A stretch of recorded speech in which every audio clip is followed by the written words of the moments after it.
હાલો, અવાજ સંભળાય છે બાળકો? ઓકે, તો આજે આપણે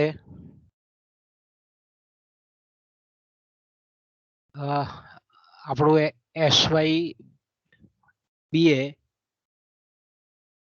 સેમેસ્ટર 3 અને આપણું જે પેપર છે ઇકોનોમિક્સ પેપર 7A આર્થિક વિચારધારાનો ઇતિહાસ. તો આજે આપણે આપણો જે MCQ નો લેક્ચર નંબર 2 એ આપણે આજે ચાલુ કરીએ છીએ બાળકો. તો યુનિવર્સિટી પરીક્ષામાં MCQ પદ્ધતિ જે છે તેમાં આપણે સારામાં સારું પરફોર્મન્સ બતાવીએ એવી દરેક વિદ્યાર્થીને શુભકામના. તો આપણે વધારે સમય ન બગાડતા આપણે આપણા ટોપિક પર જઈએ.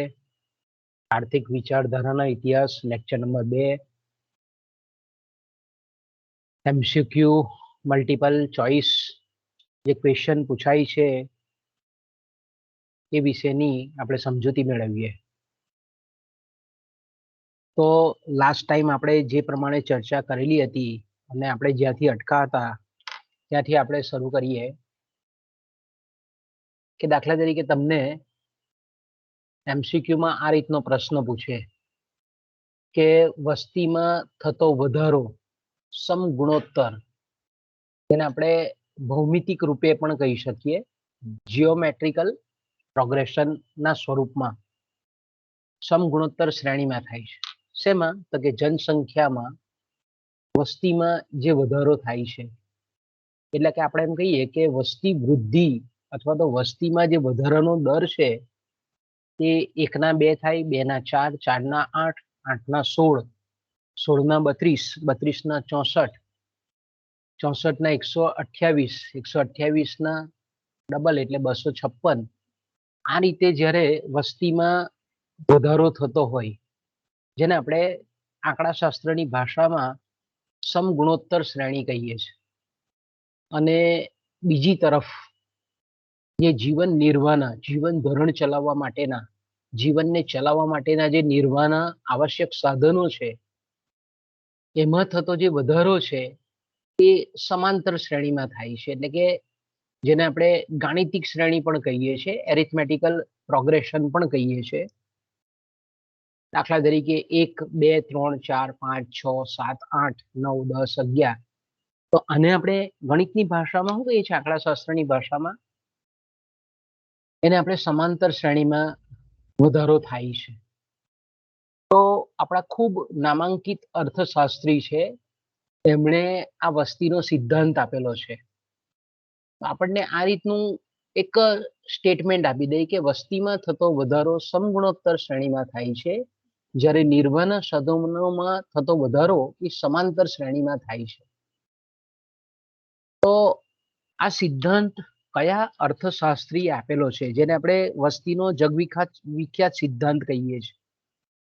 તો આપણે બાળકો જાણીએ છીએ તે પ્રમાણે કે વસ્તીનો સિદ્ધાંત આવે એટલે સૌથી પહેલું ધ્યાન આપણને એક અર્થશાસ્ત્રી પર જાય, અને એ છે થોમસ રોબર્ટ માલ્થસ, જેને આપણે ટૂંકમાં માલ્થસનો સિદ્ધાંત કહીએ છીએ. કારણ કે આપણા આર્થિક વિચારધારાના ઇતિહાસમાં આ શ્રેણીઓની જો કોઈએ ચર્ચા કરી હોય તો એ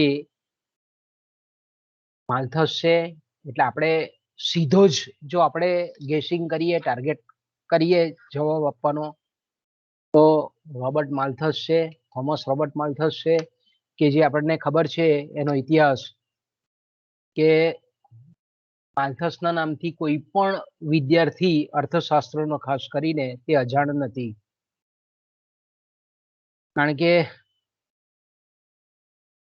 રોબર્ટ માલ્થસ આપણે જાણીએ છીએ તે પ્રમાણે કે એક ચુસ્ત પાદરી હતા અને ગણિતજ્ઞ પણ હતા. એમણે ખાસ કરીને 1798માં એમણે એક મહાનિબંધ લખેલો હતો, વસ્તી સમાજના ભાવિ સુધારા પર કેવી રીતે અસર કરે છે, અને એમાં આ સિદ્ધાંતની રજૂઆત કે વસ્તીમાં થતો વધારો એ સમગુણોત્તર પ્રમાણમાં થાય છે, ભૌમિતિક રીતે થાય છે, જ્યારે જીવન નિર્વાહના જે આવશ્યક સાધનો છે એનો વધારો ગાણિતિક શ્રેણીમાં એટલે કે સમાંતર શ્રેણીમાં થાય છે. તો આપણને તરત જ સ્ટ્રાઇક આઉટ થાય કે આ MCQ નો જવાબ એ થોમસ રોબર્ટ માલ્થસ જ આવે. શરૂઆતમાં આપણે જાણીએ છીએ એનો ઇતિહાસ કે આ સિદ્ધાંત જ્યારે આપ્યો 1798માં, ત્યારે એમણે પોતાનું નામ પબ્લિશ નહીં કરેલું હતું, પણ જ્યારે આ સિદ્ધાંતની રજૂઆત પછી કેટલાક એમાં સુધારા વધારાની આવશ્યકતા થઈ, એટલે માલ્થસ યુરોપના અન્ય દેશોમાં પણ પ્રવાસે ગયા હતા અને પછી ત્યાં જોયું વસ્તીની પરિસ્થિતિ અને નિર્વાહના સાધનની પરિસ્થિતિ, અને પછી એમણે આ જ નિબંધ ફરીથી પાછો 1803માં બીજી આવૃત્તિના સ્વરૂપમાં થોડાક એનું જે હેડિંગ હતું, એનું જે ટાઇટલ હતું, એમાં થોડોક ફેરફાર કરીને એ સિદ્ધાંત આપેલો છે. આપણે જાણીએ છીએ તે પ્રમાણે કે પહેલું ઓપ્શન આ પ્રશ્નને સંલગ્ન આવશે નહીં, એડમ સ્મિથ, કારણ કે એમણે વસ્તી અંગેના વિચારો બહુ જૂજ ભાગ્યે જ આપેલા છે, અને તે પણ સમ વિભાજનના પરિપ્રેક્ષ્યથી આપેલા છે. ડેવિડ રિકાર્ડોનું જેમ આપણે જાણીએ છીએ તે પ્રમાણે કે ડેવિડ રિકાર્ડો આવે એટલે ભાડોનો સિદ્ધાંત તરત જ આપણને સ્ટ્રાઇક આઉટ થાય, અને જેબીસેનો પણ સિદ્ધાંત આપણે જાણીએ છીએ કે જેને આપણે પુરવઠાનો નિયમ કહીએ છીએ, બજારનો નિયમ કહીએ છીએ, કે પુરવઠો સ્વયં તેની માંગ ઊભી કરે છે. એટલે આપણે એમ કહી શકીએ કે જેબીસેનો બજારનો નિયમ છે, વસ્તીના સિદ્ધાંતમાં એનું બહુ પ્રધાન નથી, એટલે એ પણ નહીં આવે. ડેવિડ રિકાર્ડોને ભાડાનો સિદ્ધાંત આપેલો છે, એટલે આપણે એમ કહી શકીએ કે ડેવિડ રિકાર્ડો પણ નહીં આવે, પણ એડમ સ્મિથ પણ આમાં નહીં આવે. એટલે આપણો સાચો જવાબ આવશે માલ્થસ, કારણ કે તમારું જે પોપ્યુલેશન એજ્યુકેશન છે એ જે આઈડીનું પેપર છે તેમાં પણ આ સિદ્ધાંતને તમે ભણો છો. એટલે આમાં વિશેષ આપણે એમ કહી શકીએ કે માલ્થસનું નામ ઉગીને આંખે વળગે એવું છે, કારણ કે માલ્થસ એવું કહેવા માંગે છે કે જ્યારે આ રીતનો વસ્તીમાં વધારો જે છે તે સમગુણોત્તર પ્રમાણમાં થાય છે અને જીવન નિર્વાહના સાધનો છે તે સમાંતર શ્રેણીમાં થાય છે. એટલે આપણે એમ કહીએ કે આ બેની અસમતુલાને લીધે કે કુદરત છે તે ઘણા બધા આપણે એમ કહીએ કે અલગ અલગ આપત્તિઓના સ્વરૂપમાં પગલાં લઈ અને વસ્તીનું જીવન નિર્વાહના સાધનોની સાથે એ સમાયોજન કરતી હોય છે. આવો ખૂબ સરસ સિદ્ધાંત એમણે આપેલો છે. એમણે વસ્તીને અટકાવવા માટેના પણ ધન અથવા પ્રતિરોધક અવરોધો છે, વાસ્તવિક અંકુશો છે, આ બધા અંકુશોની પણ એમણે ચર્ચા કરી છે. ઓકે, નેક્સ્ટ ક્વેશ્ચન પર જઈએ આપણે બાળકો. તો આપણે આગળ જે MCQ ની ચર્ચા કરી તે પ્રમાણે કે વસ્તીનો જગ વિકાસ સિદ્ધાંત આપેલો છે માલ્થસે, એના પર જ આધારિત આ બીજું MCQ છે કે ખાલી જગ્યા ઉપાયો. કયા ઉપાયો? ખાલી જગ્યા ઉપાયો. જો મેં આગળ જ હજુ ચર્ચા કરી, ખાલી જગ્યા ઉપાયો માનવે વધતી જતી જનસંખ્યાને અટકાવવા માટેના અપનાવવાના ઉપાયો છે. એટલે કે દરેક જે દેશ છે એ દરેક દેશના લોકોમાં વધતી જતી જે વસ્તી છે એને અટકાવવા માટેનું આપણને માલ્થસ સ્વયં આપણે કહીએ આત્માની દ્રષ્ટિએ આપણે કહીએ તો સેલ્ફ, આ ઉપાયો એ માનવીની આગવી વિશિષ્ટતા છે એવું પણ માલ્થસ કહે છે. અને માલ્થસ માને છે કે આ પ્રકારના અંકુશો દરેક સમાજમાં વધતા ઓછા પ્રમાણમાં અમલમાં હોય છે, દરેક દેશની પ્રજામાં આ હોય. તો આ જે ઉપાયો છે એમાં માલ્થસ કહે છે તે પ્રમાણે કે મોટી ઉંમરે લગ્ન કરવાથી, લગ્ન જીવનમાં બ્રહ્મચર્ય પાળવાથી કે આત્મ સંયમનો માર્ગ અપનાવવાથી બાળ જન્મદરનું પ્રમાણ ઘટાડી શકાય છે. પણ માલ્થસ આપણને એમ કહે છે તે પ્રમાણે કે જો આ નિયમો જે તે દેશની જનસંખ્યા કે માનવો જો ન પાડે તો પછી એમાં કુદરત હસ્તક્ષેપ કરે છે.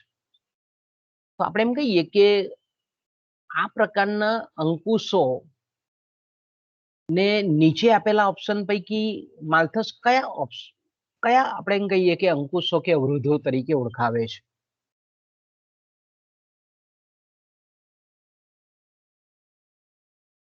એટલે આપણે એમ કહી શકીએ કે મોટી ઉંમરે લગ્ન કરવા, લગ્ન જીવનમાં બ્રહ્મચર્ય પાળવું અને સ્વયં આત્મસંયમનો માર્ગ અપનાવવાથી બાળ જન્મદરને અટકાવી શકાય છે.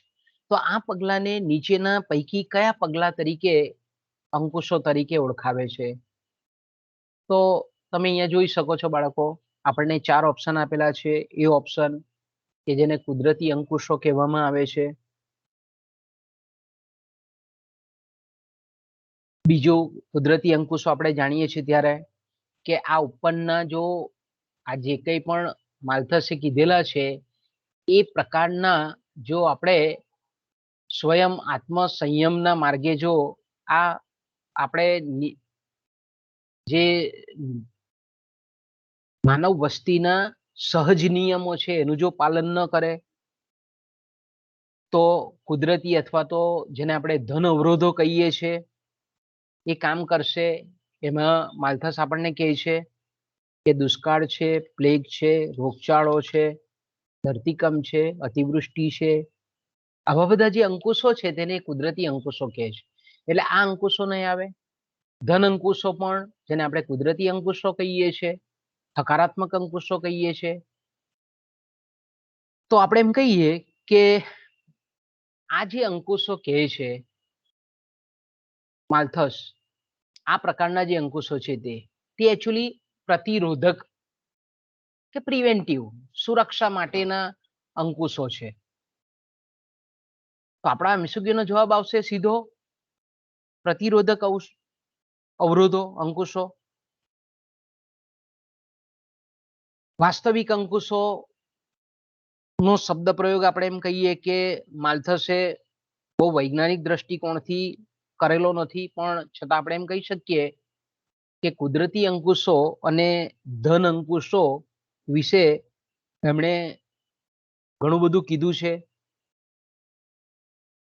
કારણ કે સંયમ રૂપી જે અવરોધો છે જેને આપણે પ્રતિરોધક અવરોધો કહીએ છીએ એ માણસની આર્થિક સ્થિતિ સાથે સીધા સંકળાયેલા છે. એટલે આપણે એમ કહી શકીએ કે માલ્થસે આપણને જે આ ઉપાયો બતાવેલા છે એને એ પ્રતિરોધક અવરોધો કહે છે. એટલે આપણા MCQ નો જવાબ આવશે પ્રતિરોધક અવરોધો. વાસ્તવિક અંકુશો પણ નહીં આવશે, ધન અંકુશો પણ નહીં આવશે, કુદરતી અંકુશો પણ નહીં આવશે. હવે આ જ પ્રશ્નને આપણે બીજી રીતે પણ મૂકી શકીએ કે દાખલા તરીકે આપણે એમ કહીએ કે દુકાળ છે, પ્લેગ છે, રોગચાળો છે, ધરતીકંપ છે, અતિવૃષ્ટિ છે, અનાવૃષ્ટિ છે, આ બધા જે અંકુશો છે તેને કયા અંકુશો તરીકે ઓળખવામાં આવે છે? તો આમાંથી તમને બે મૂકી દઈ, કુદરતી અંકુશો અથવા ધન અંકુશોમાંથી એક શબ્દ મૂકી દે, બેમાંથી એક, અને બીજું કોઈક કૃત્રિમ અંકુશો એ ટાઈપનું અહીંયા ઓપ્શનમાં મૂકી દે, તો આપણો પાછો આ MCQ નો જવાબ તરત બદલાઈ જાય. ઓકે, એટલે જ્યારે આત્મ સંયમના માર્ગ અપનાવવાથી જો વસ્તીનું નિયંત્રણ થતું હોય એવા જે અંકુશો આપણને માલ્થસ કહે છે તેને પ્રતિરોધક અંકુશો તરીકે આપણે ઓળખાવી શકીએ.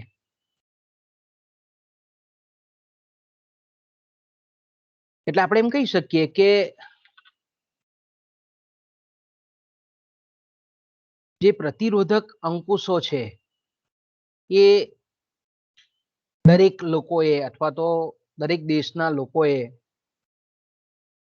સ્વયં યોજવા જોઈએ, સ્વયં એનું પાલન કરવું જોઈએ કે જેથી કરીને કુદરત જે સંહારક ઉપાયો જેને આપણે કુદરતી અંકુશો કહીએ છીએ એ યોજવાનો પ્રસંગ ન આવે. ઓકે, ત્યાર પછીનો જે આપણો બાળકો MCQ છે તે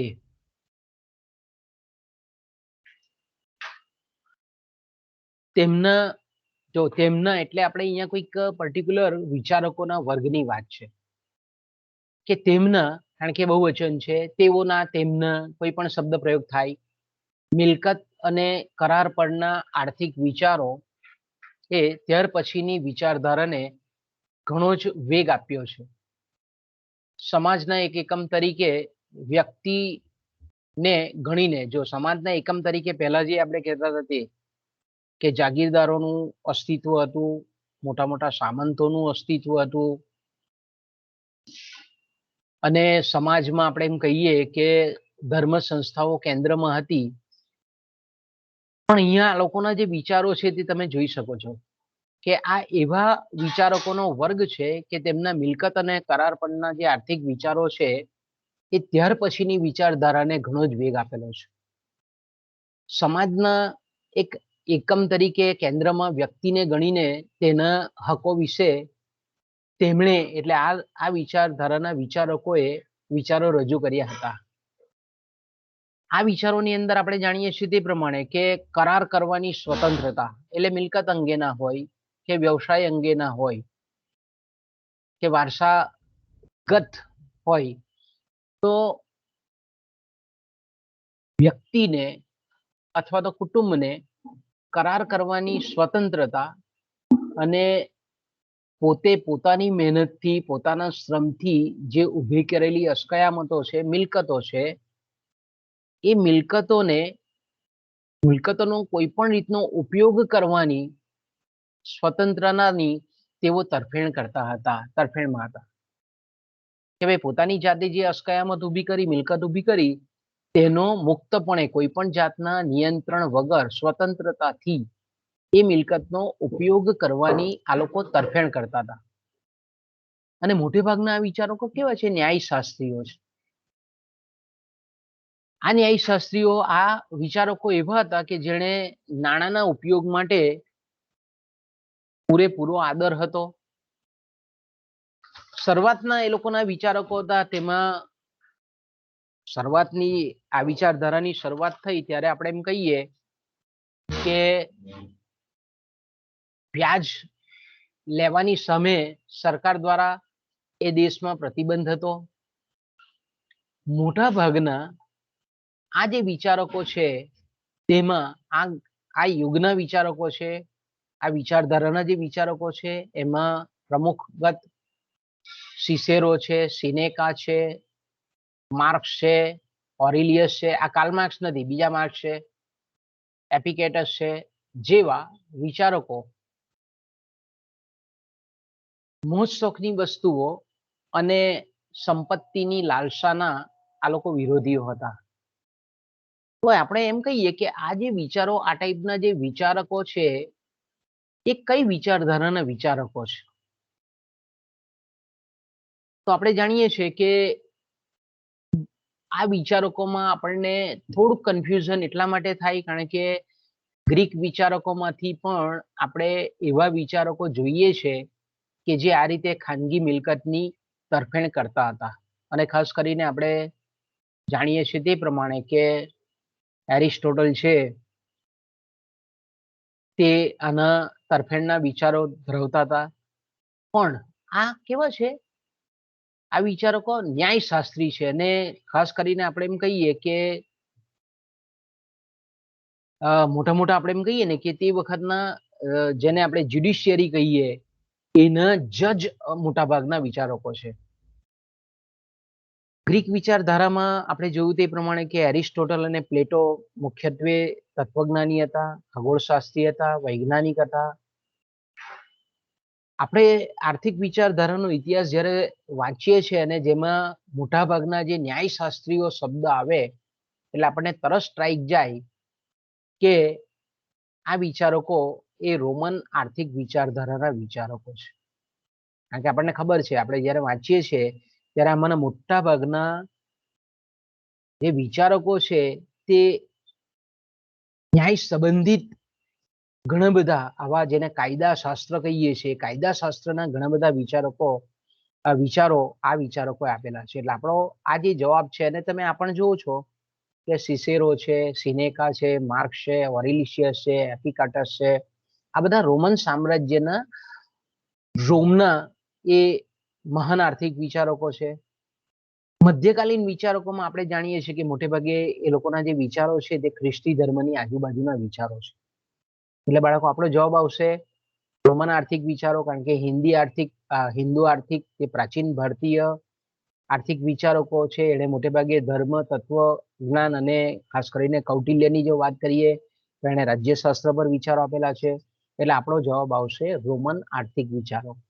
આ જે વિચારકો છે મોટા ભાગના વિચારકો એ રોમન આર્થિક વિચારકો છે કે જેઓ પ્રકૃતિમાં માનતા હતા કે ભાઈ પ્રાકૃતિક વ્યવસ્થા તરફ જવું જોઈએ. એટલે જે ભૌતિક સુખ સગવડ છે, મોજશોખની વસ્તુઓ છે, સંપત્તિ છે, એની આ લાલસાના વિરોધીઓ પણ હતા.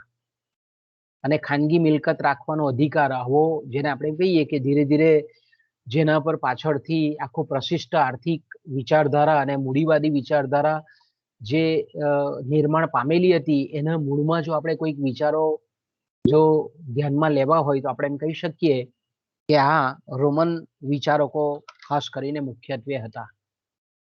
ઓકે, ત્યાર પછીનો આપણે એમ કહીએ કે બીજો MCQ છે, કારણ કે એક્ઝામમાં આપણે જાણીએ છીએ તે પ્રમાણે કે યુનિટ પ્રમાણે ક્રમ પ્રમાણે પ્રશ્નો ન પૂછાતા હોય. ઘણીવાર છેલ્લા યુનિટનો પહેલો પ્રશ્ન પણ પૂછાતો હોય ને પહેલા યુનિટનો છેલ્લો પ્રશ્ન પણ પૂછાતો હોય.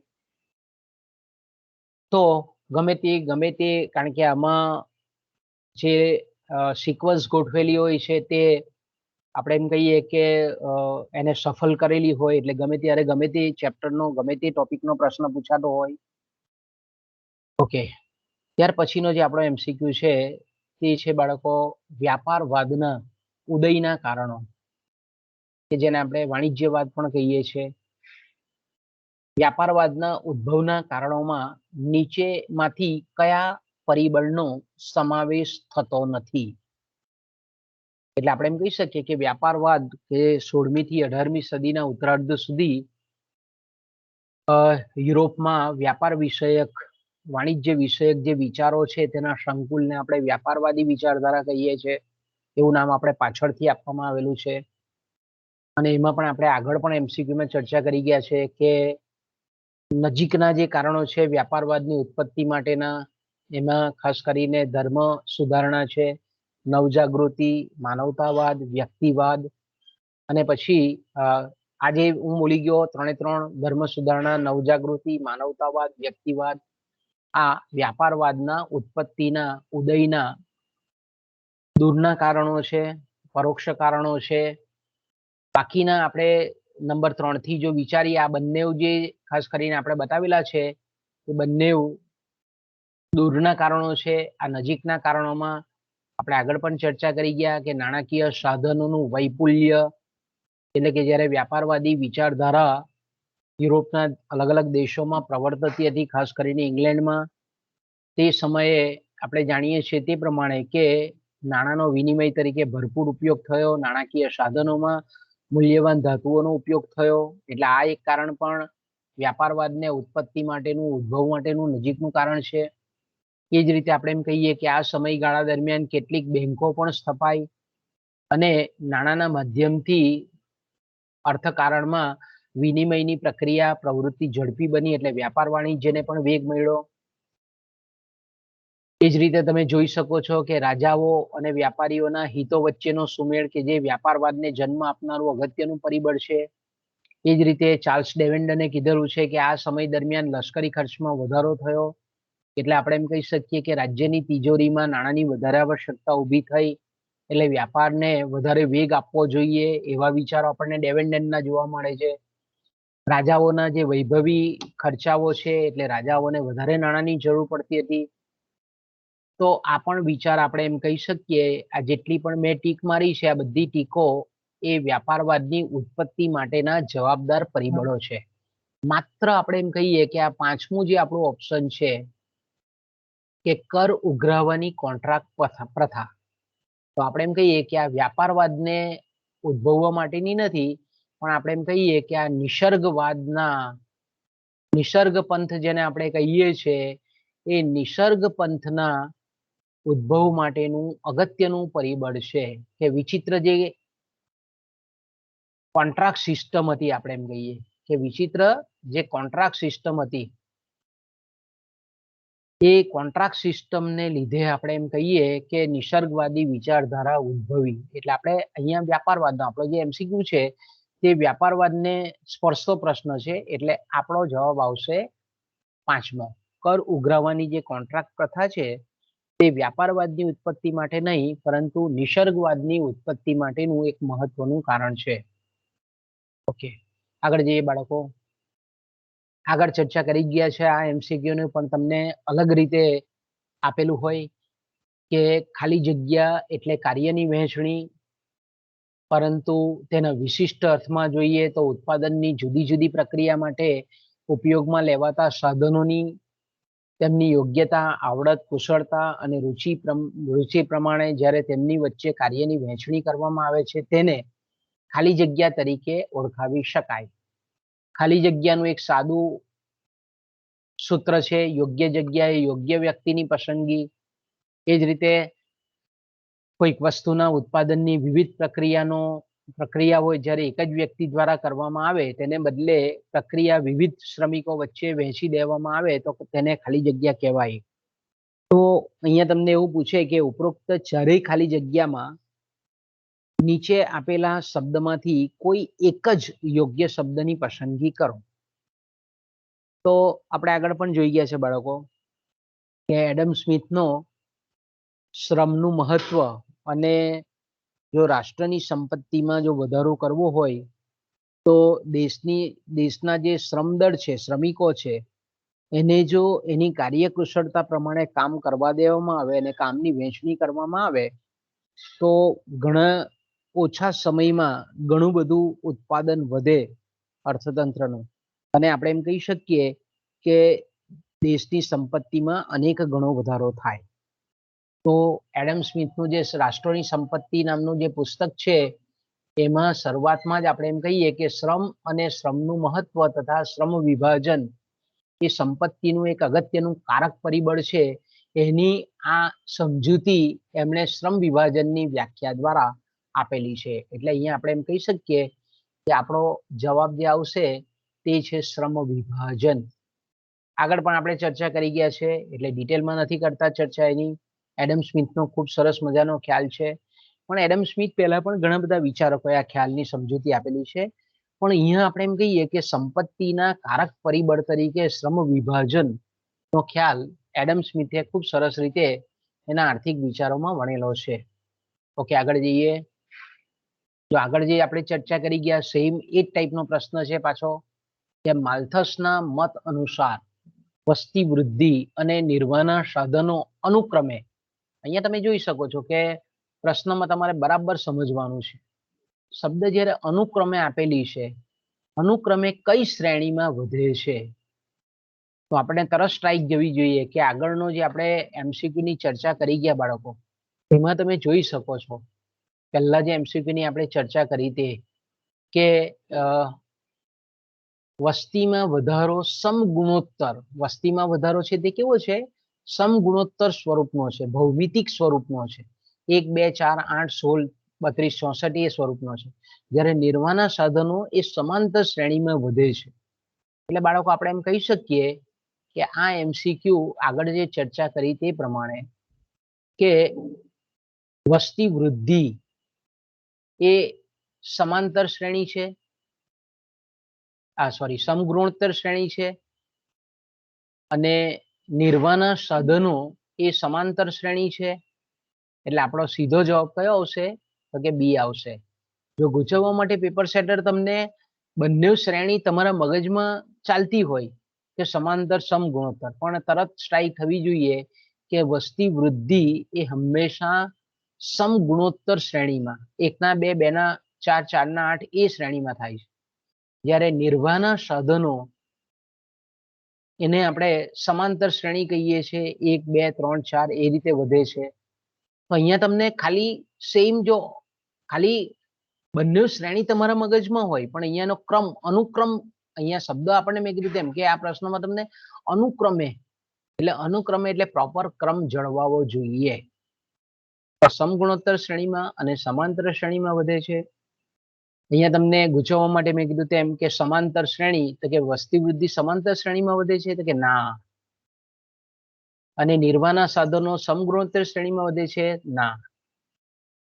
ગાણિતિક શ્રેણીમાં અને ભૌમિતિક શ્રેણીમાં, તો અહીંયા પણ ઉલટો ક્રમ કરી નાખ્યો છે. સમગુણોત્તર શ્રેણી એ ભૌમિતિક આવે, સમાંતર શ્રેણી ગાણિતિક શ્રેણી આવે. એટલે ભૌમિતિક જો આપણે એમ કહીએ કે અહીંયા આગળ લખેલું હોય અને ગાણિતિક જો પાછળ લખેલું હોય તો આ ઓપ્શન પણ આવે. પણ આપણે જાણીએ છીએ કે પેપર સેટર એક જ પ્રશ્નના 2 સાચા જવાબો એક જ એમસીક્યુમાં મૂકે નહીં. એટલે આપણે એમ કહીએ કે આ પણ નહીં આવે, કારણ કે આ જે સેમ છે પહેલું વિધાન એવું જ ત્રીજું વિધાન છે. એટલે આપણે એમ કહી શકીએ કે આ પણ નહીં આવે. બંને સમાંતર શ્રેણી, તો કે ના. એક સમગુણોત્તર શ્રેણી છે, બીજું સમાંતર શ્રેણી છે, એટલે આ પણ ના આવે. એટલે આપણો જવાબ આવશે બી. આપણો જવાબ કયો આવશે બાળકો? તો કે આપણો જવાબ આવશે સમાંતર શ્રેણીમાં. સોરી, આપણો જે જવાબ આવશે તે બી આવશે, સમગુણોત્તર શ્રેણીમાં અને સમાંતર શ્રેણીમાં વધે છે. ઓકે, નેક્સ્ટ એમસીક્યુ ની ચર્ચા કરીએ. ઓકે, અહીંયા તમે જોઈ શકો છો બાળકો કે વસ્તી નિયંત્રણ માટે માલ્થસ જુદા જુદા 11 અવરોધોનો ઉલ્લેખ કરે છે. તેમાં ખાસ કરીને 11 જે અવરોધો છે તે એ સ્વાસ્થ્યને હાનિ પહોંચાડે તેવા કામ કરવાના સંજોગો, હાડ તોડી નાખે તેવી મજૂરી એટલે કઠિન શ્રમ, પછી શહેરોનું ખરાબ જીવન. જો આ બધા કેવા કહે છે? કુદરત તરફથી નિર્માણ થતા આપણે કહીએ કે વિપરીત સંજોગો છે. મહામારી, અત્યારે જેવી કોરોના છે તે પ્રમાણેની મહામારી જેવા રોગો, પ્લેગ છે, આ રીતે વાયરલ ઇફેક્ટ છે, આ રીતે મહામારી જેવા ભયંકર મહામારી જેને રોગચાળો કહીએ છીએ તે છે. બાળ હત્યા, ભૂખમરો, વાવાઝોડું, છેવટે દુષ્કાળને એ બહુ આકરું પગલું ગણે છે. જેવી ઘટનાઓ વસ્તીમાં ઘટાડો લાવે છે. તો આ અવરોધોને માલ્થસ કયા અવરોધો તરીકે ઓળખાવે છે? 11 પ્રકારના જે જુદા જુદા અવરોધો બતાવેલા છે, અંકુશો બતાવેલા છે, તેને માલ્થસ કયા અવરોધો તરીકે ઓળખાવે છે? આપણે આગળ પણ ચર્ચા કરી ગયા કે પ્રતિરોધક અવરોધો એટલે દેશની જે વસ્તી છે કે જેમાં માનવ સહજ અમુક અંશે આ પ્રતિરોધક અવરોધોનો ઉપયોગ થતો હોય છે. તો આપણે એમ કહી શકીએ કે પ્રતિરોધક અવરોધો એટલે આત્મસંયમ પૂર્વક લગ્નમાં વિલંબ કરવો, બ્રહ્મચર્ય પાળવું, સ્વયં પોતાની જાતે વસ્તી પર કંટ્રોલ મૂકવો. આ જે અવરોધો છે તેને આપણે પ્રતિરોધક અવરોધો કહીએ છીએ. નકારાત્મક અવરોધો, કે આ નકારાત્મક અવરોધો જેવો શબ્દ કોઈ માલ્થસે વાપરેલો નથી. અંકુશાત્મક અવરોધો, આવો પણ આપણે એમ કહીએ કે પર્ટિક્યુલર શબ્દ એમણે વાપરો નથી. તો જેને આપણે ધન અવરોધો કહીએ છીએ, જેને કુદરતી અંકુશો કહીએ છીએ, એનો અહીંયા સમાવેશ થાય છે. એને આપણે શું કહીએ છીએ? કુદરતી અવરોધો અથવા તો ધન અવરોધો. આ ધન અવરોધોની જગ્યા તમને એક્ઝામમાં કુદરતી અવરોધો પણ આપે તો તરત તમને સ્ટ્રાઇક આઉટ થવી જોઈએ કે આ માલ્થસ કે જે કુદરત તરફથી જે લેવાય છે, વસ્તી અને નિર્વાહના સાધનો વચ્ચેની જે અસમતુલા છે, નિર્વાહના સાધનોની સમકક્ષ કરવા માટે કુદરત જે અપનાવે છે એને એ ધન અવરોધો તરીકે ઓળખાવે છે, હકારાત્મક અવરોધો તરીકે ઓળખાવે છે, કુદરતી અવરોધો તરીકે પણ એ ઓળખાવે છે. તો આપણા એમસીક્યુ નો જવાબ આવશે બી. એટલે કુદરત તરફથી જે કંઈ પણ પરિસ્થિતિનું નિર્માણ થાય અને પરિણામ સ્વરૂપ આપણે એમ કહીએ કે જે અવરોધો માલ્થસ ઉલ્લેખે છે તે છે પ્રતિરોધક આપણે ધન અવરોધો અથવા તો કુદરતી અવરોધો તરીકે ઓળખવામાં આવે છે. ઓકે બાળકો, આગળ જઈએ. ઓકે, નીચે આપેલા વિચારકોમાંથી કયા વિચારકોનો સમાવેશ પ્રશિષ્ટ વિચારકોમાં થાય છે? જો અહીંયા તમને ઘણા બધા વિચારકો આપેલા છે, અર્થશાસ્ત્રીઓના નામ છે, વિચારકોના નામ છે. તો એમાંથી અહીંયા તમે જોઈ શકો છો, પ્રશ્નને બરાબર વાંચો. હું આગળ પણ તમને કહું છું બાળકો કે પ્રશ્નને વાંચો, બરાબર વાંચો. કયા વિચારકોનો સમાવેશ પ્રશિષ્ટ વિચારકોમાં પ્રશિષ્ટ અર્થશાસ્ત્રીઓમાં થાય છે? તો આપણે આગળ પણ ચર્ચા કરી ગયા છે થોડી આની. સર થોમસ મન, એલન હ્યુમ કે જેને આપણે વ્યાપારવાદી વિચારકો કહીએ છીએ, એ જ રીતે રિચર્ડ કેન્ટિલોન, જ્હોન લોક અને સર વિલિયમ પેટ્ટી આપણે વાણિજ્યવાદી કે વ્યાપારવાદી વિચારકો કહીએ છીએ, એટલે આપણને નહીં આવે. ફ્રાન્સવા કેવેને, રોબર્ટ જેક ટુર્ગો, રિવિએરા ડુપા, આ નામ પરથી તમને સ્ટ્રાઇક આઉટ થવી જોઈએ કે આ નામો છે તે બધા ફ્રાન્સના વિચારકોના છે, પ્રકૃતિવાદીઓના છે, નિસર્ગવાદીઓના છે, એટલે આપણો જવાબ આપણને નહીં આવશે. એ જ રીતે Adam Muller, Charles Davenant, sir Josiah Child, Antonio Serra, આ પણ વ્યાપારવાદી વિચારકો છે, એટલે આપણને નહીં આવે. જ્યારે પણ પ્રશિષ્ટ શબ્દ આવે એટલે આપણને તરત સ્ટ્રાઇક આઉટ થવી જોઈએ કે અર્થશાસ્ત્રના પિતા એડમ સ્મિથ કે જે પ્રશિષ્ટ આર્થિક વિચારધારાના પ્રણેતા, આગેવાન અર્થશાસ્ત્રી છે, પ્રતિનિધિરૂપ અર્થશાસ્ત્રી છે. એની સાથે સાથે એડમ સ્મિથના જે વિચારો હતા એને અનુસરનારા કેટલાક વિચારકો છે જેને આપણે પ્રશિષ્ટ અર્થશાસ્ત્રીય સંપ્રદાયમાં મૂકીએ છીએ, પ્રશિષ્ટ અર્થશાસ્ત્રીય વિચારકોમાં મૂકીએ છીએ. તો એડમ સ્મિથ છે, રોબર્ટ માલ્થસ છે કે જેમણે વસ્તીનો સિદ્ધાંત આપેલો છે, ડેવિડ રિકાર્ડો છે જેણે મૂલ્યના સિદ્ધાંતો, ભાડાના સિદ્ધાંતો, વહેંચણીના સિદ્ધાંતોની ખૂબ સરસ મજાની સમજૂતી આપેલી છે, જે બિશે છે. તો આ બધા જે વિચારકો છે તેને આપણે ક્લાસિકલ વિચારકો, અર્થશાસ્ત્રીઓ કહીએ છીએ, ક્લાસિકલ ઇકોનોમિક્સ કહીએ છીએ, પ્રશિષ્ટ આર્થિક વિચારકો કહીએ છીએ. એટલે આપણો જવાબ આવશે નંબર 5. ઓકે, આમાંથી તમને આ જ પ્રશ્નને નીચે ખાલી એટલું જ સુધારી કાઢે કે નીચે આપેલા વિચારકોમાંથી કયા વિચારકોનો સમાવેશ પ્રકૃતિવાદીઓમાં થાય છે? તો આપણે તરત જ આપણો જવાબ બદલાઈ જાય. કેવેને, રોબર્ટ જેક ટુર્ગો, રિવિએરા ડુપાનો સમાવેશ થાય. પણ અહીંયા આપણે શબ્દ તમે ક્વેશ્ચનમાં જોઈ શકો છો કે પ્રશિષ્ટ શબ્દ આપેલો છે બાળકો, એટલે પ્રશિષ્ટ આવે એટલે તરત આપણને સ્ટ્રાઇક આઉટ થવું જોઈએ કે Adam Smith, Thomas Robert Malthus, David Ricardo, જે બિશે, John Stuart Mills, James Mill, Irving Fisher, આ બધા જે વિચારકો છે કે જેને આપણે પ્રશિષ્ટ અર્થશાસ્ત્રીઓ કહીએ છીએ. ઓકે, આગળ જઈએ બાળકો આપણે.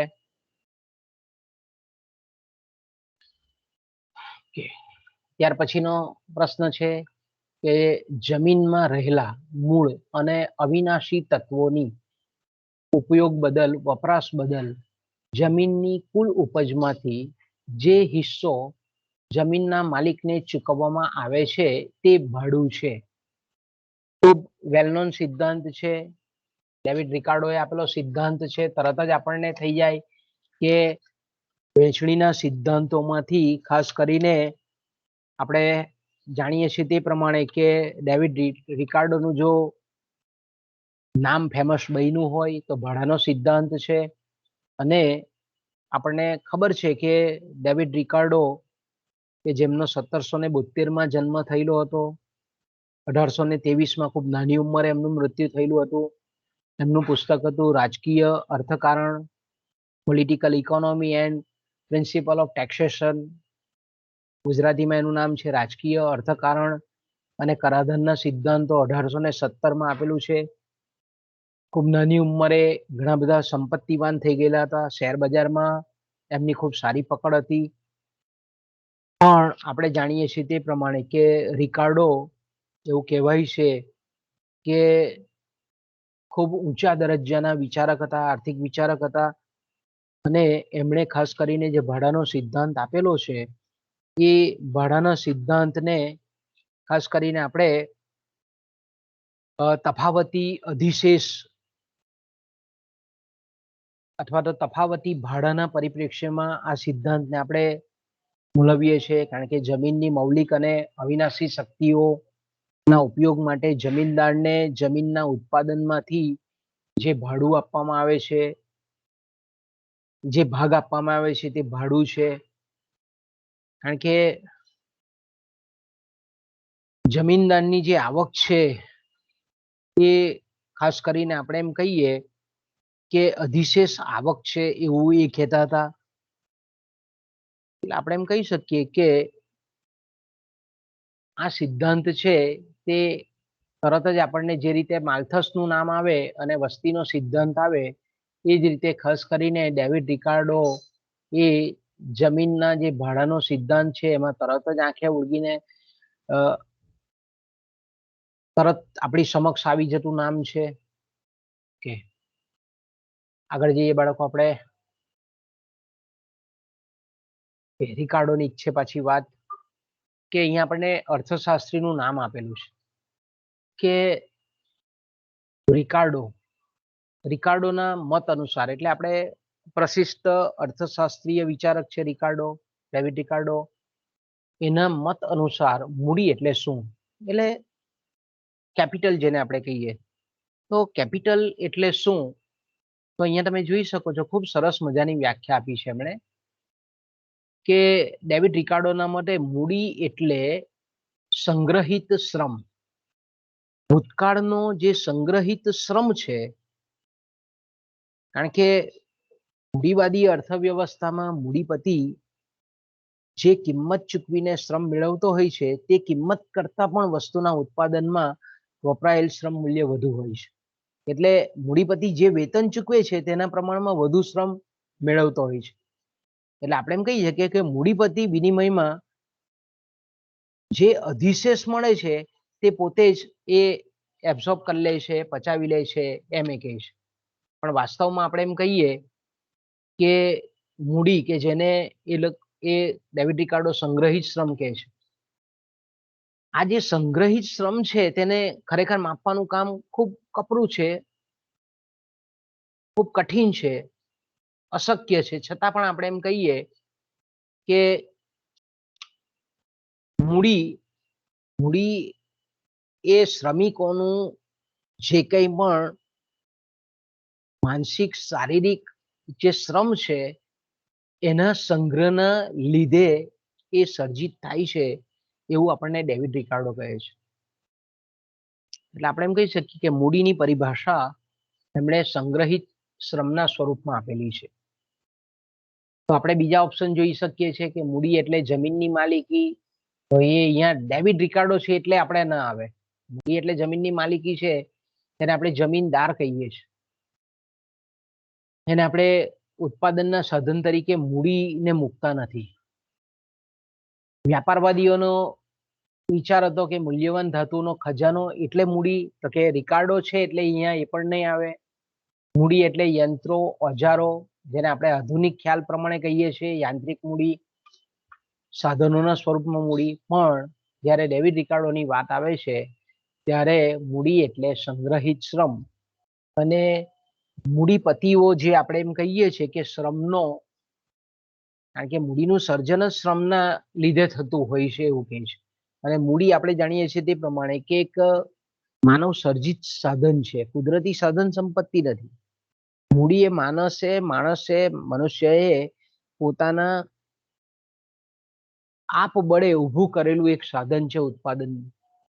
ઓકે, એટલે રિકાર્ડો આપણને શ્રમના પરિપ્રેક્ષ્યમાં મૂડીના ખ્યાલને સમજાવે છે. આગળ જઈએ બાળકો આપણે.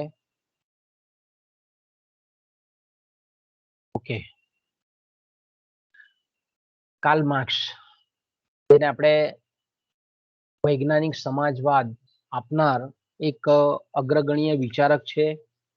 અને એ કહેતા હતા કે કાર્લ માર્ક્સનું આપણને ખબર છે દાસ કેપિટલ બહુ જગવિખ્યાત પુસ્તક હતું. અને એ દાસ કેપિટલમાં આપણે એમ કહીએ તો કાર્લ માર્ક્સે ઘણા બધા, કારણ કે મૂડીપતિઓ મુક્ત અર્થતંત્રમાં જે રીતે શ્રમનું શોષણ કરે છે અને સમાજમાં વર્ગ વિગ્રહ થાય છે, એટલે આપણે એમ કહી શકીએ કે કોઈ પણ દેશનો જે ઇતિહાસ છે એ ઇતિહાસનું, જેને આપણે ભૌતિક અર્થઘટન, એ આર્થિક પરિપ્રેક્ષ્યના સ્વરૂપમાં સર્વપ્રથમ એ કાર્લ માર્ક્સે કરેલું છે. અને સતત આપણે જાણીએ છીએ તે પ્રમાણે કે શાસિત વર્ગ અને શોષિત વર્ગ એ વચ્ચે સતત સંઘર્ષ થયા કરે છે. અને કાર્લ માર્ક્સની જે વિચારધારા છે કે જેને લીધે આપણે એમ કહીએ કે આખો જે રીતે આપણે પ્રશિષ્ટ સંપ્રદાય છે વિચારકોનો, નવ પ્રશિષ્ટ છે, એ રીતે આખો એક જ વ્યક્તિ કે એના એટલા બધા ઊંડા વિચારો હતા કે એના વિચારો પરથી આખો માર્ક્સવાદ એ આપણને ઉભો થયેલો જોવા મળે છે. તો આ જે કાર્લ માર્ક્સ છે એ કાર્લ માર્ક્સ આપણને એવું કહે છે કે ભાઈ, કાર્લ માર્ક્સના મતે ઔદ્યોગિક અનામત દળ ઊભું થવાના જે મુખ્ય કારણોમાં છે તેમાંથી નીચે પૈકીના કયા કારણનો સમાવેશ થતો નથી. બરાબર, પ્રશ્નને બરાબર સમજો. કાર્લ માર્ક્સના મતે ઔદ્યોગિક અનામત દળ ઊભું થવાના જે મુખ્ય કારણો છે એ મુખ્ય કારણોમાં નીચે આપેલા જે ABCD 4 જે કારણો છે એમાંથી કયા કારણોનો સમાવેશ એ ઔદ્યોગિક અનામત દળ ઊભું થવા માટેનું જવાબદાર કારણ નથી. તો આપણે જાણીએ છીએ તે પ્રમાણે કે ખાસ કરીને કાર્લ માર્ક્સે કીધેલું તે પ્રમાણે કે પહેલું જે કારણ છે કે વસ્તી વૃદ્ધિના સંદર્ભમાં શ્રમના પુરવઠાની સરખામણીમાં શ્રમની માંગ ઓછી થાય છે. કે જનસંખ્યા દેશની વધે તો કુલ વસ્તીમાં વધારો થાય, અને કુલ વસ્તીમાં વધારો થાય એટલે સ્વાભાવિક છે કે શ્રમિકોના પુરવઠામાં પણ વધારો થાય. પણ એની તુલનામાં આપણે એમ કહીએ કે ઉત્પાદનના સાધન તરીકે શ્રમની જગ્યાએ જે મૂડીવાદી અર્થવ્યવસ્થાઓ છે તેમાં શ્રમનું સ્થાન મૂડી લે છે, એટલે મૂડીની માંગ એ શ્રમની માંગને ઘટાડે છે. એટલે આપણે એમ કહી શકીએ કે વસ્તી વૃદ્ધિના સંદર્ભમાં શ્રમના પુરવઠાની સરખામણીમાં શ્રમની માંગ ઓછી થાય છે. પરિણામે માંગ અને પુરવઠા વચ્ચે જે અસંતુલન ઊભું થાય છે, એટલે અર્થતંત્રમાં આપણે એમ કહીએ કે રોજગારી ઘટે છે એટલે બેરોજગારી ઉપસ્થિત થાય છે. કારણ કે શ્રમનો પુરવઠો એ જનસંખ્યા વૃદ્ધિને લીધે વધારે છે, પણ શ્રમની માંગ ઘણા બધા કારણોસર ઓછી થાય છે. અને ખાસ કરીને એમનો જે મેઇન જે ભાર હતો કે મૂડીના વધતા જતા ઉપયોગને લીધે શ્રમની માંગ ઓછી થતી જાય છે. પરિણામે શ્રમના પુરવઠાની સરખામણીમાં શ્રમની માંગ ઓછી થાય છે, પરિણામે રોજગારી ઘટે છે. અને તેને લીધે માંગ અને પુરવઠા વચ્ચેના શ્રમની માંગ અને શ્રમના પુરવઠા વચ્ચેની અસમતુલાને લીધે એક શ્રમિકોનું રિઝર્વ ફોર્સ જેને આપણે કહીએ છીએ, બેરોજગારોનું અનામત દળ અસ્તિત્વમાં આવે છે. તો તરત જ બીજા ઓપ્શનમાં આપણને કહે છે કે યંત્રો અને ટેકનોલોજીના વધુના વધુ ઉપયોગને લીધે રોજગારીનું પ્રમાણ એ ઘટે છે. કારણ કે અર્થતંત્રમાં મૂડીનું સર્જન એ પ્રક્રિયા કેવી છે? કન્ટિન્યુટી ધરાવે છે, સતત ચાલે છે, સાતત્ય ધરાવતી છે. મૂડી સંચયને લીધે આપણે એમ કહી શકીએ કે પણ શ્રમ શક્તિની, શ્રમિકોની માંગ પણ વધે છે, પણ આપણે એમ કહીએ કે મૂડી અને ટેકનોલોજી જેમ જેમ આધુનિક થતી જાય તેમ તેમ ક્રમશઃ ગ્રેજ્યુઅલી શ્રમિકોની માંગ ઘટે છે. એટલે સ્વાભાવિક છે કે ભાઈ, મૂડી પ્રચુર ઉત્પાદન પદ્ધતિ જેમ સાકાર લે તેમ શ્રમ ઉત્પાદનનું સાધનની માંગ ઓછી થાય. શરૂઆતમાં થાય, પણ આપણે એમ કહીએ કે જેમ જેમ મૂડી સર્જનનો દર ઊંચો આવે તેમ તેમ સ્વાભાવિક રીતે શ્રમ જે અગત્યનું ઉત્પાદનનું સાધન છે એની માંગ ધીરે ધીરે ઘટવા માંડે છે, એટલે રોજગારીનું પ્રમાણ ઘટે છે. ત્રીજું જે કારણ આપણને બતાવે છે કે અમુક તબક્કા, એટલે આપણે એમ કહી શકીએ કે આ કારણ પણ ઔદ્યોગિક અનામત દળ ઊભું કરવા માટેનું જવાબદાર કારણ છે. આપણે બીજી ચર્ચા કરી છે તે પણ જવાબદાર કારણ છે. ત્રીજું આપણને કાર્લ માર્ક્સ એવું કહે છે કે અમુક તબક્કા બાદ જે મૂડીપતિ છે, સંયોજકો છે, સાહસિકો છે, એને દેશમાં નફાનો દર ઘટતો જતો જણાતા તેઓ અન્ય દેશમાં કે જ્યાં નફો વધવાની શક્યતા છે ત્યાં મૂડીની નિકાસ કરે છે અને તેને લીધે દેશમાં શ્રમની માંગ ઘટે છે. કારણ કે સ્થાનિક દેશમાં જો મૂડી સંચયની પ્રક્રિયા વધારે, મૂડીરોકાણનું પ્રમાણ વધતું જાય એટલે સ્વાભાવિક છે કે મૂડી રોકાણનું પ્રમાણ વધે એટલે હરીફાઈનું પ્રમાણ વધે અને હરીફાઈ એ નફો ઘટાડે છે. તો આપણે એમ કહીએ કે મૂડીપતિઓ હંમેશા એક જ ટાર્ગેટ રાખતા હોય છે, એક જ એનો ધ્યેય હોય કે ભાઈ નફો મેક્સિમમ થાય. એટલા માટે શું કરે છે, એ પોતાના મૂડીરોકાણને અન્ય દેશો તરફ વાળે છે. એટલે એ દેશમાંથી મૂડીની નિકાસ થાય છે અને મૂડીની નિકાસ થાય છે એટલે મૂડીરોકાણ એ સ્થાનિક દેશમાં ઘટે છે, એને લીધે શ્રમની માંગ ઘટે છે. તો એને લીધે આપણે એમ કહી શકીએ કે ઔદ્યોગિક અનામત દળ ઊભું થતું આપણને જોવા મળે છે. ઓકે, તો આપણે એમ કહી શકીએ કે ઔદ્યોગિક અનામત દળ ઊભું થવા માટેનું એક અગત્યનું જવાબદાર પરિબળ છે. તો હવે આપણે રહ્યું છેલ્લું ઓપ્શન કે અન્ય દેશોના મૂડીરોકાણકારો દેશમાં મૂડીરોકાણ કરવાને લીધે શ્રમિકોની માંગ ઘટે છે. પરિણામે આપણે એમ કહીએ કે ઔદ્યોગિક અનામત દળ ઊભું થાય. તો આપણો સીધો જ આપણો જે જવાબ આવશે તે આ ઔદ્યોગિક અનામત દળ ઊભું કરવા માટે. એકચ્યુઅલી તો અન્ય દેશોના જે મૂડીરોકાણકારો જો દેશમાં, સ્થાનિક દેશમાં જો મૂડીરોકાણ વધારે તો શ્રમિકોની માંગ વધે છે ખરેખર. એટલે આપણે એમ કહીએ કે આપણા પ્રશ્નના સંલગ્નમાં આ વિધાન એ બંધ બેસતું નથી. એટલે આપણો જવાબ કયો આવશે? ડી આવશે. કે કયા કારણનો સમાવેશ થતો નથી? તો આપણે સીધું આવશે કે આપણો જવાબ આવશે ડી. ઓકે, આગળ જઈએ બાળકો આપણે. ખૂબ ઈઝી, કારણ કે તમને એમસીક્યુ એવા પણ ઘણા પૂછાશે કે તમે સરળતાથી એનો જવાબ આપી શકો. દાસ કેપિટલ આ પુસ્તક લખનાર અર્થશાસ્ત્રીનું નામ લખો.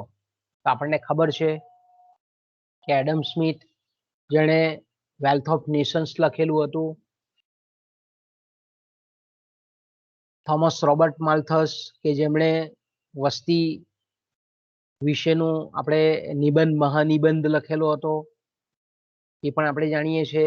ગયા એમસીક્યુમાં આપણે ચર્ચા કરી ગયા કે વસ્તી સમાજના ભાવિ સુધારા પર કેવી અસર કરે છે, એનું શીર્ષક હતું.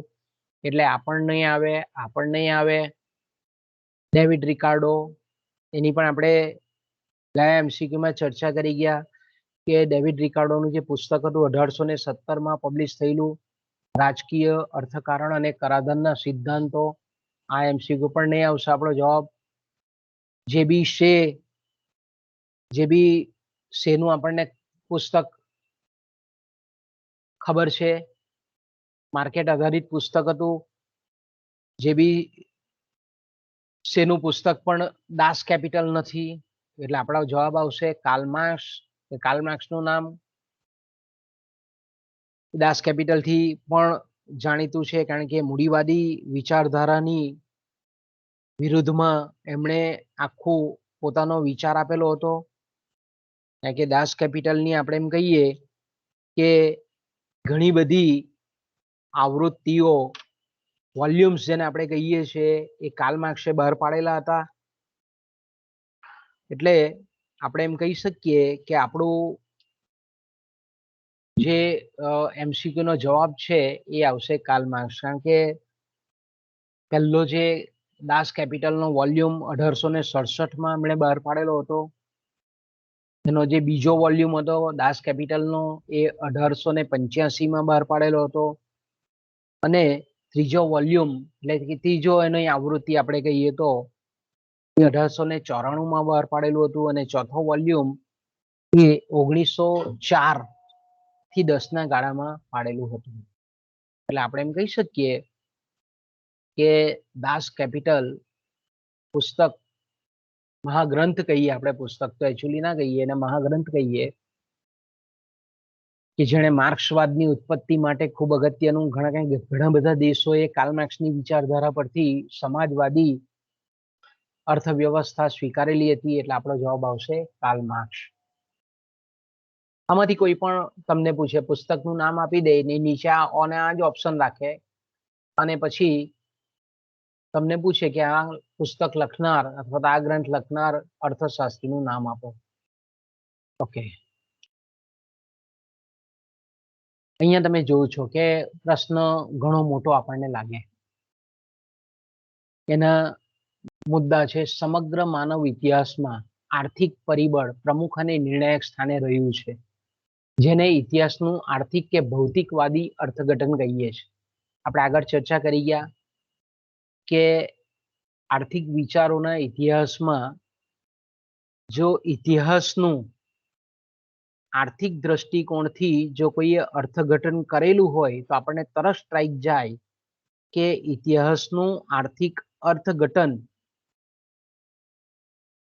એટલે કે આપણે એમ કહીએ કે ઐતિહાસિક ઘટનાઓ બને છે એના પાછળનું કોઈ જવાબદાર પરિબળ હોય એ આર્થિક જ છે અને એ જ મુખ્ય છે. એટલે આપણે એમ કહીએ કે ઇતિહાસને આર્થિક ઐતિહાસિક પરિપ્રેક્ષ્યમાં એમણે તપાસેલું છે.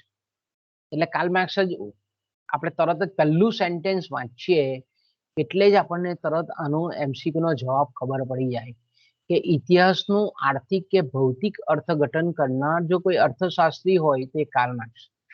પછી બીજું તરત જ એના પછીનું છે કે વર્ગ યુદ્ધોનો અહેવાલ છે. ઇતિહાસ એ વર્ગ યુદ્ધોનો છે.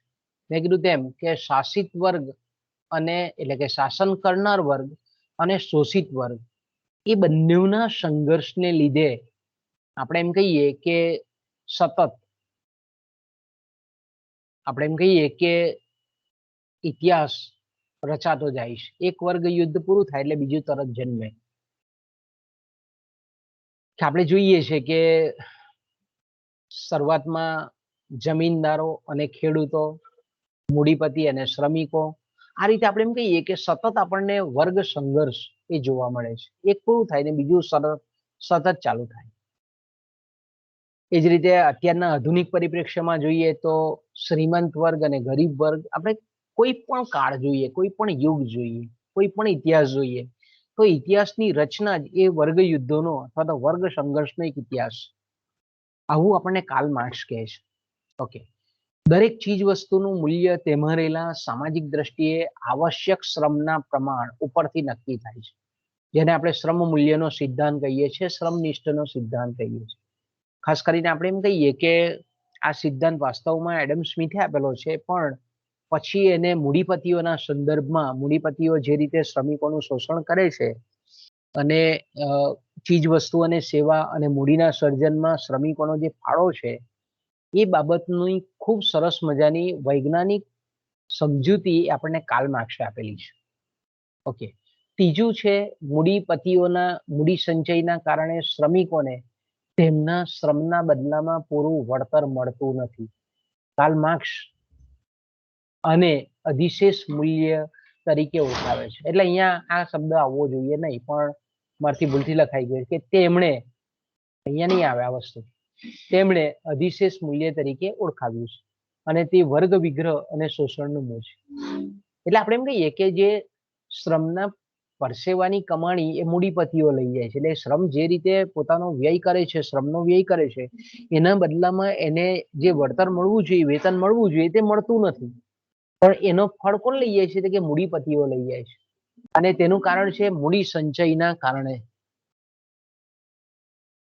ઓકે, એ જ રીતે આપણે એમ કહીએ કે મત્સ્ય ન્યાય આપણો પ્રાચીન હિન્દુ આર્થિક વિચારધારાનો વિચાર છે કે મોટી માછલી નાની માછલીને ખાઈ જાય છે. મત્સ્ય ન્યાય જેને આપણે કહીએ છીએ કે મોટા ઉદ્યોગપતિઓ નાના ઉદ્યોગપતિઓને ભરખી જશે, ઉત્પાદનના સાધનો અલ્પ સંખ્યક લોકોના હાથમાં આવશે અને સમાજમાં ઉત્તરોત્તર કટોકટી વધશે. તો આપણે એમ કહી શકીએ કે મોટા ઉદ્યોગપતિઓ, અત્યારે આપણે જોઈએ છે કે નાના નાના પાયાના જે ઉદ્યોગો છે તે ધ્વંસ થતા જાય છે ધીરે ધીરે, અને મોટા મોટા જે ઉદ્યોગપતિઓ છે, ઉદ્યોગો છે, તેના હાથમાં અત્યારે આપણે જોઈ શકીએ છીએ. ભારતની પરિસ્થિતિ અત્યારે આપણે વાસ્તવિક પરિસ્થિતિ જોઈ શકીએ છીએ. તેવું કાર્લ માર્ક્સે 19મી સદીના પ્રારંભમાં આવું આપણને બધું કીધેલું હતું. કોઈ એક શુભ ઘડીમાં મૂડીપતિઓને લૂંટી લેવામાં આવશે, શ્રમજીવીઓની સરમુખ હત્યાર સહી તપાસે, દરેકને જરૂરિયાત પ્રમાણે વસ્તુઓ અને શક્તિ અનુસાર શ્રમ એવો વર્ગવિહીન સમાજ સ્થપાશે, રાજ્ય અદ્રશ્ય થશે. તો આવા વિચારો કયા અર્થશાસ્ત્રીના છે? તો આના પ્રમુખ આપણે જે મુદ્દાઓ જોઈએ તેના પરથી તરત જ આપણને સ્ટ્રાઇક જાય કે આ કાર્લ માર્ક્સના વિચારો છે. કારણ કે સમાજવાદી વિચારકો છે, શ્રમના શોષણને પ્રજ્વલિત કરતા વિચારો છે, એને ધ્યાનમાં રાખીને આપેલા વિચારો છે. મૂડીવાદી જે વિચારધારા છે એના જે ગુણદોષો હતા તે બતાવવાનો કાર્લ માર્ક્સનો ઈરાદો હતો. મૂડીવાદ ધીરે ધીરે અસ્ત પામશે અને સમાજવાદ કે જેમાં દરેક વ્યક્તિને સરખો ન્યાય મળશે એવા વિચારો, એવા ઉચ્ચ કોટીના વિચારો એ કાર્લ માર્ક્સના હતા. એડમ સ્મિથના વિચારો આપણને જાણીએ છીએ તે પ્રમાણે કે શ્રમ વિભાજન અને સંપત્તિ વૃદ્ધિના વિચારો છે. માલ્થસના વસ્તીના સિદ્ધાંત અંગેના વિચારો છે. ડેવિડ રિકાર્ડોના વહેંચણીના સિદ્ધાંતોમાં છે. એટલે આ બધા વિચારોમાં માત્ર કાર્લ માર્ક્સ જ આપણે એમ કહીએ કે આપણો જવાબ આવે એટલે આપણા MCQ નો જવાબ આવશે કાર્લ માર્ક્સ. આમાંથી કોઈ પણ તમને 2 પણ મૂકે ને 3 પણ મૂકે, પહેલા 2 પણ મૂકી દઈ અને પછી તમને એવું કહે કે ભાઈ આ કોના વિચારો છે, આ આર્થિક વિચારધારા કોની છે? તો આપણે એમ કહી શકીએ કે આ કાર્લ માર્ક્સે આપેલી વિચારધારા છે. ઓકે, આગળ જઈએ બાળકો આપણે.